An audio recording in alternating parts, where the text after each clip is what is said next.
किसी गांव में सरोज नाम की बूढ़ी औरत रहा करती थी। उसके परिवार में उसका बड़ा बेटा रमन और उसकी बेटी भारती ही थी। उसकी बेटी भारती गांव में ब्यूटी पार्लर चलाया करती थी।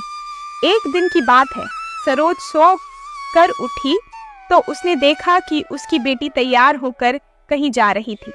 तब सरोज ने कहा, भारती, इतनी सुबह सुबह तैयार होकर तुम कहाँ जा रही हो? अभी तो ब्यूटी पार्लर खोलने का टाइम भी नहीं हुआ। मैं ये शहर छोड़कर जा रही हूँ माँ। अब मुझे इस गांव में नहीं रहना। ये तुम कैसी बात कर रही हो बेटी? यहाँ नहीं रहने से तुम्हारा क्या मतलब है? तभी सरोज का बेटा रमन वहाँ आकर बोला, भारती, तुम बताती क्यों नहीं माँ को कि तुम ये शहर ही नहीं बल्कि देश भी छोड़कर जा रही हो, वो भी मेरे साथ। सरोज यह बात सुनकर बोली, बेटा, ये कैसी बातें कर रहे हो तुम? मैं सही कह रहा हूँ माँ, मुझे इन अनपढ़ गवार गांव वालों के साथ नहीं रहना। आपसे मैं कई बार अपने मन की बात कह चुका था, लेकिन एक आप हैं जो इस गांव को छोड़ने के लिए तैयार ही नहीं है। इस गांव में मेरे पति की यादें बसी हैं। इस घर में मेरी आत्मा बसती है। मैं भला कैसे जा सकती हूँ? तो फिर आप अपनी यादों के सहारे ही इस गांव में रहिए। यहाँ भैया को अमेरिका में जॉब मिल गई है और कंपनी ने उन्हें फ्लैट भी दिया है। मैं भैया के साथ ही रहूंगी। तुम दोनों चले जाओगे तो मैं अकेली क्या करूंगी? मेरा खर्चा पानी कैसे चलेगा यहाँ पर? वो सब मुझे नहीं पता माँ। अगर आपको अपने खर्चे पानी की इतनी ही चिंता है तो आप भी हमारे साथ चलिए ना। नहीं तो मेरी बहन जो ब्यूटी पार्लर चलाती थी, आज से आप वो ब्यूटी पार्लर चलाकर अपना खर्चा पानी निकाल सकती हैं। इतना कहकर रमन और भारती अपना सामान लेकर घर से बाहर निकल गए। सरोज बेचारी दिन भर रोती रही। अगले दिन सरोज अपने आप से बोली, मेरे बच्चे अपने आप को समझते क्या हैं? इन दोनों को क्या लगता है कि उनके बगैर उनकी माँ अकेले नहीं रह सकती? भारती शायद भूल गई कि उसने ब्यूटिशियन का कोर्स मुझसे ही सीखा था। मैं उससे बेहतर ब्यूटी पार्लर चलाकर दिखा सकती हूँ। इतना बोलकर सरोज अपने ब्यूटी पार्लर की दुकान में चली गई। दुकान के बाहर अंजलि शायद भारती का इंतजार कर रही थी। सरोज को देखकर वो चौंक गई। माँ जी, आप यहाँ पर क्या कर रही हो? भारती मैम साहब नहीं है? अरे अंजलि बेटा, भारती अपने भाई के साथ इस देश को छोड़कर चली गई। आज से मैं ही इस ब्यूटी पार्लर को संभालूंगी।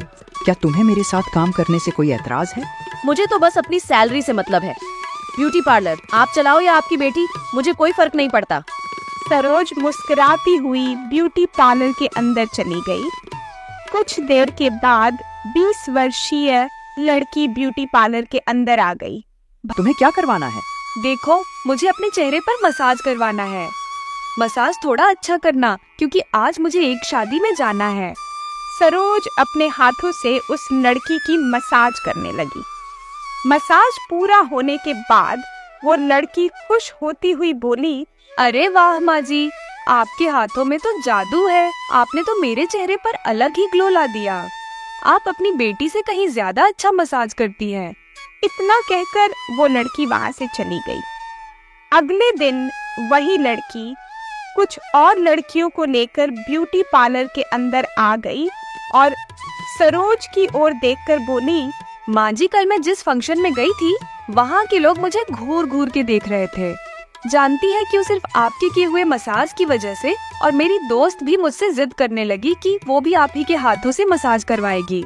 यह तो बहुत अच्छी बात है बेटी। ये बात सुनकर मुझे बहुत खुशी हुई। आओ बैठो, मैं तुम्हारा मसाज करती हूँ। सरोज सबका मसाज करने लगी। कुछ ही दिनों में सरोज का ब्यूटी पार्लर पहले से और ज्यादा अच्छा चलने लगा। समय ऐसे ही बीतने लगा। कुछ महीनों बाद सरोज के ब्यूटी पार्लर पर एक लग्जरी कार आकर रुक गई। कार के अंदर से एक लंबा चौड़ा व्यक्ति एक लड़की के साथ ब्यूटी पार्लर के अंदर आकर सरोज से बोला, मेरा नाम रामदास है। मैं एक विधायक हूँ। कल मेरी बेटी की शादी है। सुना है कि आप बहुत अच्छा मेकअप करती हैं। आप ही मेरी बेटी को तैयार करिए। ये तो मेरे लिए बहुत ही सौभाग्य की बात है विधायक जी, जो आप इतना विश्वास करके अपनी बेटी को यहाँ लेकर आए। मैं आपकी बेटी को इतनी सुंदर बना दूंगी कि उसके विवाह के समय उसके चेहरे पर से किसी की नजर नहीं हटेगी। सरोज विधायक की बेटी के चेहरे पर मसाज करने लगी। विधायक खुश होकर चला गया, मगर कुछ ही देर बाद वो कुछ उल्लू को लेकर आ धमका। ये तुमने बिल्कुल भी अच्छा नहीं किया। मैं तुम्हारा ब्यूटी पार्लर बंद करवा दूंगा। ये कैसी बातें कर रहे हैं आप? विधायक जी, अचानक आपको क्या हो गया? कुछ देर पहले तो आप बड़े खुश होकर गए थे।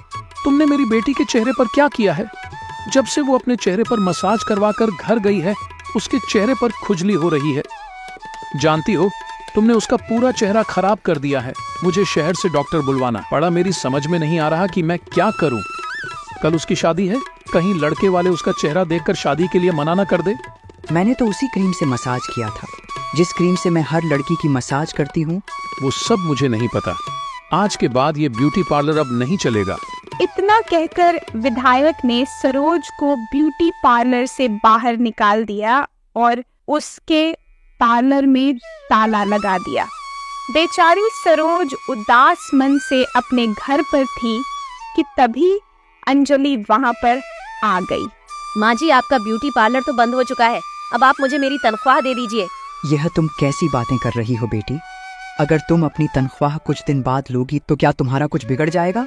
माँ जी, मुझे किसी चीज से कोई मतलब नहीं है। मुझे बस मेरे पैसे चाहिए। लेकिन इस वक्त मेरे पास पैसे नहीं हैं। मुझे तुमसे यही उम्मीद थी बुढ़िया। अच्छा हुआ कि तुम्हारे साथ ऐसा। आखिरकार तुमने वो करके दिखा ही दिया जो तुमने मुझसे करने का वादा किया था। अब मैं इस गांव में अपनी बेटी का ब्यूटी पार्लर खोलूंगा और तुम्हें 2 गुनी तनख्वाह पर वहां पर रखूंगा। लेकिन अभी आपको उस बुढ़िया का जीना और हराम करना होगा। मुझे लगता है कि वो बुढ़िया ऐसी ही। उसके लिए मैंने कुछ सोच रखा है। अगले दिन मुखिया कुछ व्यक्तियों को लेकर सरोज के घर पर आ गया और सरोज से बोला, तुमने हमारे गांव का नाम खराब किया है, इसीलिए तुम्हें इस गांव को छोड़कर जाना होगा। ये कैसी बातें कर रहे हैं आप मुखिया जी? सही कह रहा हूँ मैं। तुमने विधायक जी की बेटी का चेहरा खराब कर दिया। अगर तुम यहाँ पर रुकी तो पता नहीं तुम किस किस का चेहरा खराब कर दोगी। मैंने ऐसा जानबूझकर नहीं किया। वो सब मुझे नहीं पता। अगर तुम सीधे तरीके से यहाँ से नहीं जाओगी तो मजबूरन गांव वाले तुम्हें धक्के देकर यहाँ से निकाल देंगे। लेकिन मुखिया जी, मैं बूढ़ी बेसहारा कहाँ पर जाकर भटकूंगी? मुझे उससे कोई मतलब नहीं। यहाँ से निकल जाओ। मुखिया ने सरोज को धक्के देकर उसके ही घर से उसे बाहर निकाल दिया। सरोज बेचार बैठ गई। तभी एक अजनबी औरत सरोज के पास आ गई। कौन हो तुम? तुम्हें काफी देर से देख रही हूँ। तुम्हारे परिवार वाले कहाँ हैं? इस औरत की हमदर्दी देखकर सरोज की आंखों में आंसू आ गए। वो रोते हुए अपने साथ घटी घटना बताने लगी। देखो, तुम चाहो तो मैं तुम्हारी मदद कर सकती हूँ। इस गांव के हाईवे पर मेरा घर बना हुआ है। मैं भी किसी जमाने में ब्यूटी पार्लर चलाया करती थी, जो कि अब बंद हो चुका है। तुम चाहो तो उस ब्यूटी पार्लर को दोबारा चला सकती हो और मेरे घर पर भी रह सकती हो। मैं कुछ सालों के लिए यह गांव छोड़ कर जा रही हूँ। लेकिन आप मेरी इतनी मदद क्यों कर रही हैं? एक दूसरे की मदद करना अच्छा होता है, इसीलिए। लेकिन अब मेरे ऊपर कौन विश्वास करेगा? चिंता मत करो, तुम ब्यूटी पार्लर खोलो। मेरी ब्यूटी पार्लर में जो क्रीम रखी हुई है, तुम उसी क्रीम से ही लोगों के चेहरे पर मसाज करना और उसके बाद तुम देखना उसका कमाल। सरोज उस औरत के साथ चली गई और उसका ब्यूटी पार्लर आंखें फाड़ फाड़ कर देखने लगी, क्योंकि वो बहुत ही सुंदर बना हुआ था। वो औरत सरोज को सब कुछ समझाकर वहां से चली गई। अगले दिन सरोज ब्यूटी पार्लर खोलकर बैठ गई। फिर सारे पैसे सरोज के हाथ में रख दिए। एक दिन सरोज के मन में एक विचार आया और वो अपने आप से बोली, हमारे देश में बहुत सी ऐसी लड़कियां हैं जो ज्यादा उम्र होने की वजह से अपने घर पर बैठी हुई हैं और कोई भी उनसे विवाह नहीं करता। आज के बाद मैं उन लड़कियों की मसाज मुफ्त में करूंगी। सरोज ने अखबार में एक एड दे दिया। एड देते ही उसके मसाज पार्लर में और लड़कियों की लाइन लगने लगी, जो उम्र ज्यादा होने की वजह से बूढ़ी नजर आती थी। कुछ दिनों के बाद वही विधायक अपनी बेटी को लेकर सरोज के पास आया।